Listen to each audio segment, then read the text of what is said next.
អូប្រែកាឡាពីអ្នកធ្វើការនៅរោងចក្រតកមិញទៅគាត់បែរជាមកដូច rap style ចឹង Hey yo what's up អ្នកនរគ្នា welcome back ខ្ញុំ Moon Boy ហើយថ្ងៃនេះដែរខ្ញុំមកធ្វើការ reaction ទៅកាន់កម្មវិធី The Next Level Rap Star ដែល The Next Level Rap Star ឥឡូវដល់វគ្គ final ហើយវគ្គ final ហ្នឹងគេឲ្យឈ្មោះថាអាជីពជាសិល្បករឬ called Career Riff ហើយនៅវគ្គ Career Riff ហ្នឹងគេតម្រូវឲ្យបេក្ខជននីមួយៗដែលបេក្ខជនឥឡូវនៅសល់3នាក់ដែលតម្រូវឲ្យបេក្ខជននីមួយៗគាត់ធ្វើចម្រៀងហើយគាត់ធ្វើ MV ទៀតមានន័យថា MV ហ្នឹងគាត់ត្រូវរនឹករក concept mood នៅក្នុងបទចម្រៀងហ្នឹង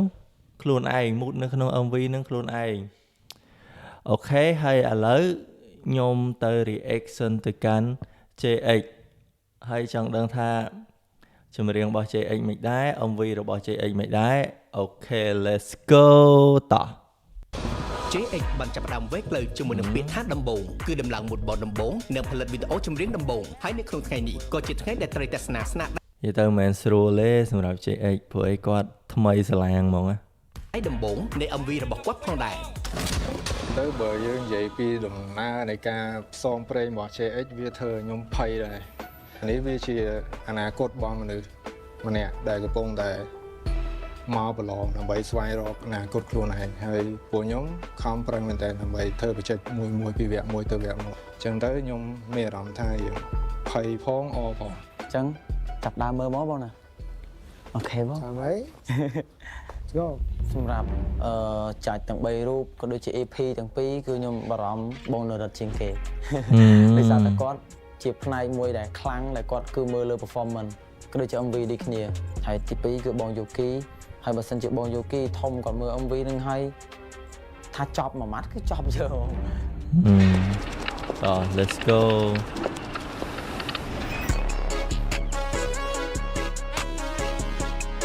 អូ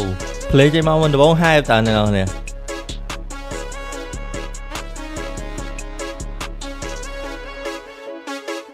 ក្មេងខ្ញុំងើបមកពីរោងចក្រដៃមានសាក់ហើយខ្ញុំ rap like that ខ្ញុំធ្វើការបែកខ្ញុំស្រាក់ស្រាក់ទុកលុយកាក់ហើយខ្ញុំ rock like that សមត្ថភាពខ្ញុំវិចមកមានក្តាប់គ្មាន flow ចាស់ flow hold like that គេឆ្ងល់ថាមិនខ្ញុំនេះបាត់ព្រោះកំពុងតែ rap លើ snake like that ទោះបីលំបាកក៏ខ្ញុំនៅតែបន្តសំខាន់តម្លៃខ្ញុំវាថ្លៃតែល្អខ្វះឯនៅសោកខ្វះឯនៅគ្រប់ត្រូលពេលខ្ញុំដើរចេញក្រៅមានតែមើលមកកណោមានតែគ្រប់ត្រូលសតខ្ញុំហើយមើលពួកអ្នកសោកវិដេយកមកខ្នើយអាណាធំខ្លាំងណាស់អោលោកអើយច្នៃមិនចង់ឲ្យខ្ញុំឡើងពោះឡើយទាំងអស់នេះបើការខំប្រឹង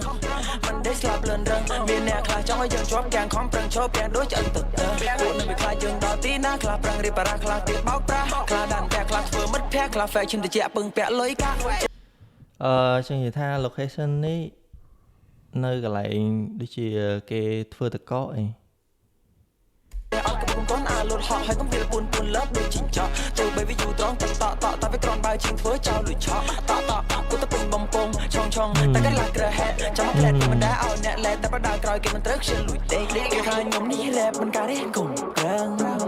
គេថាបត់ខ្ញុំស្ដាប់មិនការទេមើលចឹងគេថាខ្ញុំមិនអាយល្បីទេកុំរំពើឥឡូវមកចាយនៅពេលដែលឃើញខ្ញុំឈើតំណឹងម៉េចអូ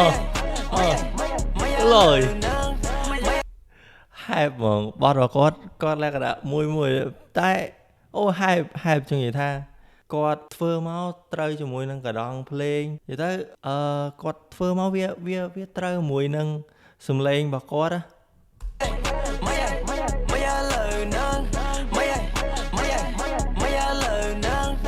ជាពីដៃឆ្នៃពាក្យយកមកលេងឲ្យ change myself ឲ្យកាន់តែ hit គិតរងឲ្យតែស្អីគួរមិនដែរគេគ្រប់យ៉ាង make sense every single day ពាក្យខ្លះនិយាយដូចត្រូវកំភ្លៀងពាក្យខ្លះក៏វារឿងជ្រៅចូលតិច stop អត់ទៅគិតគូវិនិច្ឆ័យខ្ញុំនិយាយពីអីក៏លន់មកថា shit man ខ្ញុំនិយាយមែនតើគាត់ចេញមកភ្លាមបើ captain អរគុណលោកគ្រូខ្ញុំចង់ replan អរគុណគ្រូណែ yes so respect man sorry respect man sorry អូចូលទៅមកប្លង់ទៀតអីចឹងនិយាយថាមកបែបទៀតណាដូចគាត់ប្រែកាឡាពីអ្នកធ្វើការនៅរោងចក្រតកមិញទៅគាត់បែរជាមកដូច rap style ចឹង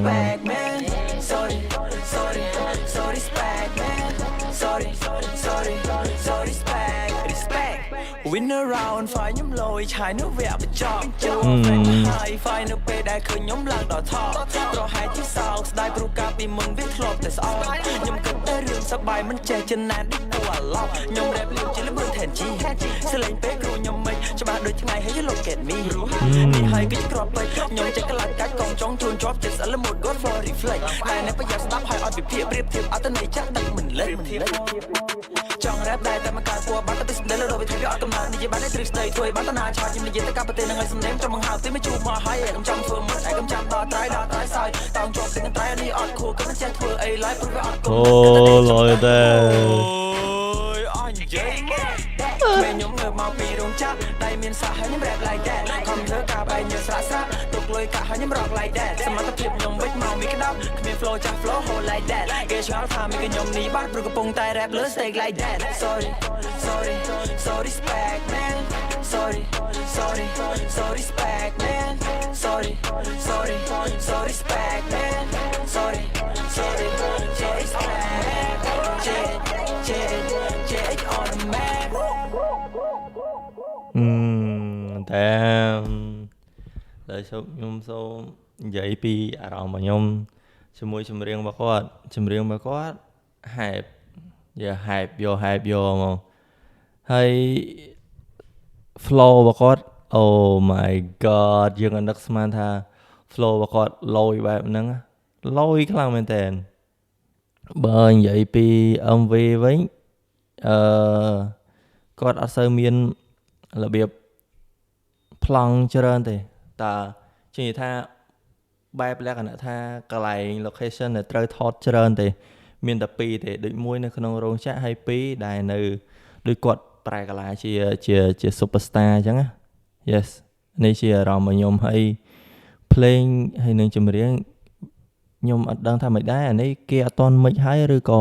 មិនដែរនេះឥឡូវយើងទៅស្ដាប់ comment របស់ captain និង director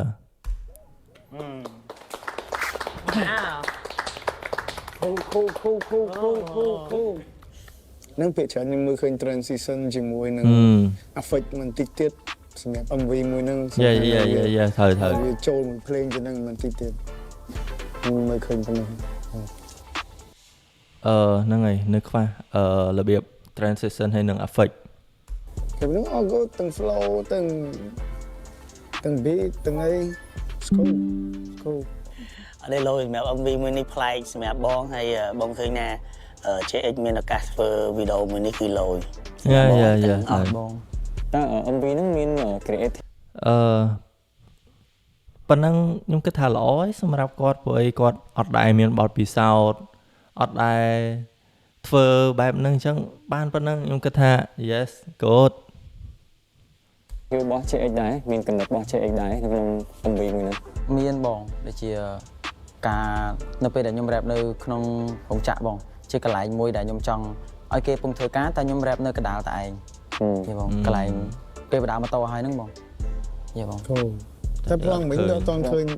ឃើញមាននៅក្នុង MV ហ្នឹងអាប្លង់ខ្ញុំនិយាយមិញហ្នឹងមែនបងហ្នឹងហើយអាកន្លែងហ្នឹងដូចជាចាប់បានតិចដែលពូគាត់រុញតកកហ្នឹងទៅមុខហ្នឹងហើយខ្ញុំឈរ rap តែឯងឲ្យរោងចក្រហ្នឹងបងនៅកណ្ដាលយល់បងមានហ្នឹងមកបន្តិចច្រើនបន្តិចទៀតទៅលយជាងហ្នឹងទៀតសម្រាប់ MV មួយហ្នឹងអីដែលខ្ញុំព្រួយបារម្ភជាងគេទៅលើពួកគាត់ដែលគាត់មើលមកហ្នឹងខុសពីថ្ងៃដែលខ្ញុំតម្លាក់ mood board ហើយនិយាយប្រាប់គាត់ថាសាច់រឿងហ្នឹងមិនតែដល់ពេល first draft គឺអត់មានសាច់រឿងមួយហ្នឹងអញ្ចឹងទៅខ្ញុំព្រួយបារម្ភមកដែរថាគាត់អានេះវាគ្រាន់ជា first draft ទេអូខេនឹងអាចអត់ជល់ខ្ញុំគិតថានៅពេលដែលនិយាយថាហ្នឹងវាជាចំណុចសំខាន់នៃ MV បងឯងត្រូវតែ show វាច្បាស់សម្រាប់ audience ដូចគ្នាដោយសារពួកបងមើលមិញបងមានអារម្មណ៍ថានៅក្នុង MV ហ្នឹងមានតែណៃម្នាក់ឯងអញ្ចឹងបើសិនជាណៃចង់បង្ហាញគេថាណៃមាន intention មួយចង់បង្ហាញគេថាណៃកំពុងតែ rap នៅក្នុងរោងចក្រហើយអ្នកផ្សេងកំពុងធ្វើការអញ្ចឹងយើងត្រូវមានប្លង់ដែលថាយើង show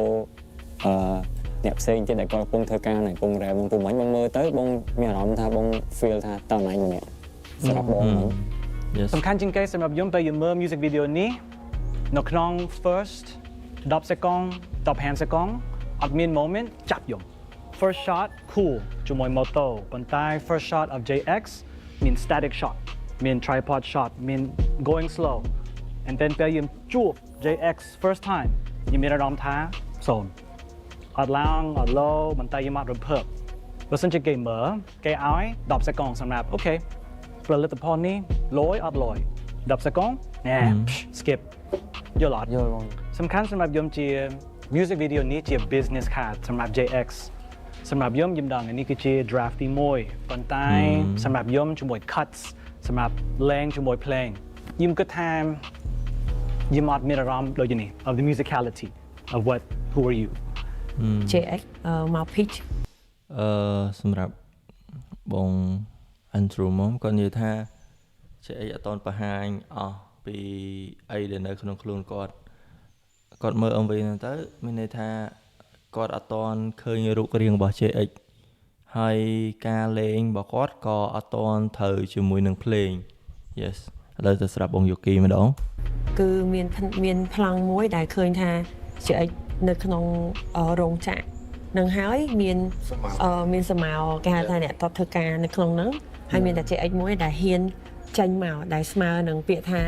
ក្លាហានមានន័យថាហ៊ានទម្លុះភាពភ័យខ្លាចរបស់ខ្លួនឯងដើម្បីដើររកក្តីសម័យតែសម្រាប់នៅក្នុង first cut នេះសម្រាប់ខ្ញុំអត់ទាន់ឃើញថាមានផាតណាមួយដែលឃើញថា JX បង្ហាញពីខ្លួនឯងណាភាគច្រើនគឺ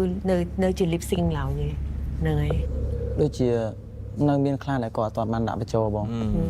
មានជួបឧបសគ្គអីគេដែលអត់បានថតអ្វីដែលចង់ថតអីខ្លះអត់បានថតហ្នឹងគឺកន្លែងដែលខ្ញុំចង់បានជាកូន stage មួយដែលខ្ញុំ perform លើហ្នឹងគេថាក្នុងរោងចក្រដដែល stage ហ្នឹងក្នុងរោងចក្រដែលខ្ញុំ perform ហ្មងហើយនឹងអត់បានមានតួដែលរិញច្រានខ្ញុំពេលខ្ញុំកំពុងធ្វើការដែរថ្លៃតែឯងដែលខ្ញុំច្រៀងគេធ្វើការអញ្ចឹងទៅអត់មានកន្លែងហ្នឹងកន្លែងពីរហ្នឹងជាកន្លែងដែលសំខាន់សម្រាប់គាត់នៅក្នុង MV របស់គាត់ហ្នឹងហើយយើងឃើញថាការ comment របស់ចាត់និងការ comment របស់ director គាត់គឺមានចំណុចខ្វះខាតច្រើនមែនតើទៀតបងនៅក្នុង MV មួយហ្នឹងបើនិយាយខ្លី first drama មួយហ្នឹងគឺអត់មាន story សោះយើហ្មងដែលមានតែខ្ញុំច្រៀងរាំរហូតដល់ចប់ហ្មងស្ដាប់ទៅអានេះពីបងដែលបងចាំជាមួយនឹង story របស់ JX ពីរប្លង់មិញសិតតែប្លង់ធំយាបងអញ្ចឹងអាចឲ្យបងមកចំណុចធំមួយដែរថាដាច់ខាតត្រូវតែមាននៅក្នុងហ្នឹងអីគេ brand ដែលខ្ញុំចង់មានឬក៏សលេងអីមួយក៏បានដែរនៅពេលដែលខ្ញុំបដាបតោចូលដំបងដូចមានសលេងអីមួយគាត់ថាឃើញខ្ញុំភ្លាមឬសលេងក៏ហឹមមកហ្មងយាបងសម្រាប់ first drama មួយនេះកន្លែងដែលខ្ញុំស្ដាយជាងគេគឺកន្លែងដែលខ្ញុំស្លៀកឈុត rap star ដែលខ្ញុំមកបានច្រៀងឯងគឺខ្ញុំសំដែងសុទ្ធសាធយកហ្មងលាក់យើងជា rap star យើងគាត់ណារាំគាត់ណាកាយវិការទេអត់បានច្រៀងទេពេលហ្នឹងគឺ lip sync រហូតខាងដើមរហូតដល់ចប់អត់មានប្លង់មួយទេអរ៉ាយគាត់ពូលមកមាន JX just show ឬក៏ជាខ្លួនឯងមើលទៅកាមេរ៉ាក្នុងភាពជឿជាក់ក្លាហានឬក៏អីរបៀបអញ្ចឹងអាហ្នឹងក៏ជា signature មួយដែលថាយើងនិយាយពី courage ហ្នឹងដែរអញ្ចឹងបើសិនជាអាចសុំប្លង់នឹងបន្ថែមបន្តិចពោះជា feedback របស់ខ្ញុំទៅលើផ្នែក directing ហ្មងហើយនិង editing ហ្មងខ្ញុំជឿថា footage នៅមានទៀតអត់ទាន់ប្រើអស់អ្នកដែលអត់ស្គាល់ JX មើល MV នេះអត់ដឹងថា JX ជាណាគេទេអញ្ចឹងវាអាចមានវិធីសាស្ត្រមួយគឺការប្រើប្រាស់វីដេអូដែល JX បាន perform នៅលើឆាករបស់ Rap Star មានជា story មានអីហើយស្រាប់ដែលហ្នឹងយើងអាចយកវាទៅធ្វើជាគេហៅថា fast segment ឬក៏ជា flash back segment ឬក៏វាជា mix media style អីទាំងអស់ហ្នឹងហើយវាអាចបូកបញ្ចូលជាមួយ brand lại វាជាអញ cake កន្លែងហ្នឹងអាហ្នឹងវាជា option ទី1 option ទី2នៅពេលដែលអាប្លង់ដែលក្រៅពី lip sync ហ្នឹងអាចនឹងឆ្កឹះយកតាប្លង់ណាដែលឃើញមុខ JX មួយកាមេរ៉ាជាមួយអីហ្នឹងជាគេហៅ persona គេហៅ persona របស់យើងជាមួយនឹង rap star តើជា JX ជាណាគេហ្នឹងអាចក្នុងការឲ្យវា match musicality ហ្នឹងក៏វាជា option ទី2ដែរ based on story ដែល JX បាន present វគ្គមុនជាមួយនឹង MV នេះអត់ទៅណាឆ្ងាយទេប៉ុន្តែគ្រាន់តែថាការកាត់ទាំងអស់អត់តន់ឲ្យមកនៅមកកន្លែងឲ្យវាទៅជាព្រួយតែមួយ comment ទាំងអស់ហ្នឹងគឺខ្ញុំនឹងយកទៅកែដើម្បីឲ្យមកលើក្រោយហ្នឹងគឺល្អខ្ញុំនឹងខំឲ្យអស់ពីពវៀនតាំងថ្លៃប្រមាថខ្ញុំទាំងអស់ជាយាមឲ្យអស់ពីសមត្ថភាពដើម្បីកែ MV ហ្នឹងឲ្យល្អសម្រាប់ fan ដែលរងចាំមើល MV មួយនេះអូខេអ្នកទាំងអស់គ្នាឥឡូវចប់ហើយតើអ្នកទាំងអស់គ្នាយល់យ៉ាងណាដែរសម្រាប់ ត្រាស់ MV របស់ JX ហើយយើងចាំមើលថាតើនៅថ្ងៃទី1មានអីដែលអស្ចារ្យមានអីដែលថ្មីប្លែកសម្រាប់ពួកយើងហើយអ្នកទាំងអស់គ្នាទិញ support ហើយនៅ support concert នៅវគ្គ final The Next Level ហើយបើសិនជាអ្នកទាំងអស់គ្នាជាអ្នកគាំទ្ររបស់ JX កុំភ្លេចបោះឆ្នោតគាំទ្រឲ្យគាត់ផងហ្នឹងហើយពីខ្ញុំទៅអត់មានអីច្រើនទេខ្ញុំមានតែប៉ុណ្្នឹងទេបាយបាយ